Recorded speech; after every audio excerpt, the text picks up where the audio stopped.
लखनऊ में हुए भीषण अग्निकांड ने कानपुर के दो परिवारों की खुशियां हमेशा के लिए छीन ली है। हादसे में कानपुर के दो युवकों की दर्दनाक मौत हो गई। दोनों एक ही एनिमेशन स्टूडियो में काम करते थे और आपस में गहरे दोस्त थे।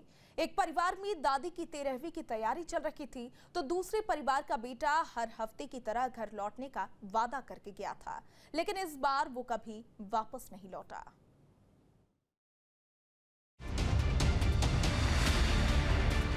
लखनऊ के भीषण अग्निकांड ने कानपुर के दो परिवारों को ऐसा जख्म दिया जो शायद कभी नहीं भर पाएगा। हादसे में गोविंद नगर निवासी 28 साल के सत्यम विज उर्फ सत्यम और बर्रा सात निवासी 25 साल के सूरज भान सिंह की दर्दनाक मौत हो गई। दोनों युवक लखनऊ में एक ही एनिमेशन स्टूडियो में काम करते थे और अच्छे दोस्त थे। गोविंद नगर के ब्लॉक 11 में रहने वाले संयम विज के परिवार पर दुखों का पहाड़ टूट पड़ा है। महज 10 दिन पहले ही उनकी दादी का निधन हुआ था और मंगलवार को उनकी 13वीं होनी थी। परिवार के लोग संयम के घर पहुंचने का इंतजार कर रहे थे, लेकिन उससे पहले ही उसकी मौत की खबर आ गई।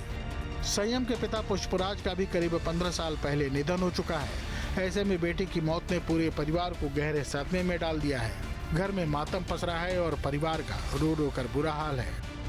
लखनऊ के अलीगंज में हुए अग्निकांड में मरने वालों में कानपुर का सत्यम विज भी शामिल है।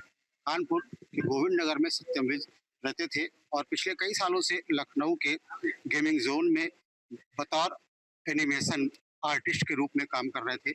आप देख सकते हैं कि सत्यम के परिजन, शोकाकुल परिजन घर के बाहर बैठे हुए हैं। दरअसल किसी को अंदाजा नहीं था कि 28 साल के सत्यम की जान इस तरीके से चली जाएगी। वह अपनी नौकरी करने के लिए लखनऊ गए हुए थे और अचानक से बिल्डिंग में आग लगी। वहां पर उन्हें अपनी जान गंवानी पड़ी। वहीं बर्रा सात निवासी सूरजभान सिंह की मौत ने भी परिवार को झकझोर कर रख दिया। सूरजभान के पिता शिवराम सिंह का पहले ही निधन हो चुका है। परिवार की जिम्मेदारियां संभालने वाले सूरजभान नौकरी के लिए लखनऊ में रहते थे। हर शनिवार वह कानपुर अपने घर आते थे और शनिवार शाम वापस लखनऊ लौट जाते थे। इस बार भी वह रविवार को काम पर लौटे थे, लेकिन किसी को अंदाजा नहीं था कि ये उनकी आखिरी विदाई साबित होगी। हादसे की खबर मिलते ही परिवार में कोहराम मच गया। तो जानकारी यही हुई है कि आग लगने से कारण ऐसा हुआ है, बाकी और कोई जानकारी हम लोगों को मिली नहीं है। जो भी देखा गया है तो आग के कारण ही देखा गया है। पता चला है कि इसका भी एक साथ में मित्र था, तो वो भी गोविंद नगर का निवासी कानपुर का है। तो दोनों लोग एक साथ ही नहीं रहे। तो सूचना वहाँ से फोन के माध्यम से प्रशासन के द्वारा पहुँची है घर पे। तो फिर रात में हम लोग लखनऊ गए हैं और सुबह लेकर के वहाँ से आए।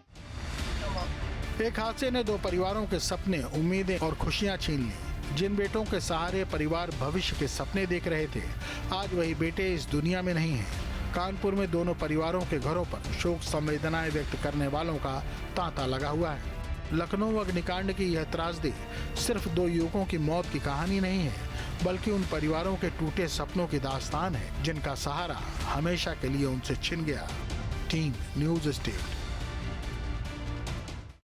आपके मोबाइल पर तुरंत आएगी ब्रेकिंग न्यूज। स्क्रीन पर सबसे पहले दिखेगी बड़ी खबर। देश दुनिया की हर खबर एक जगह। अब आपके मोबाइल पर तुरंत फटाफट इंस्टॉल कीजिए न्यूज़ नेशन ऐप और रखिए खुद को अपडेट।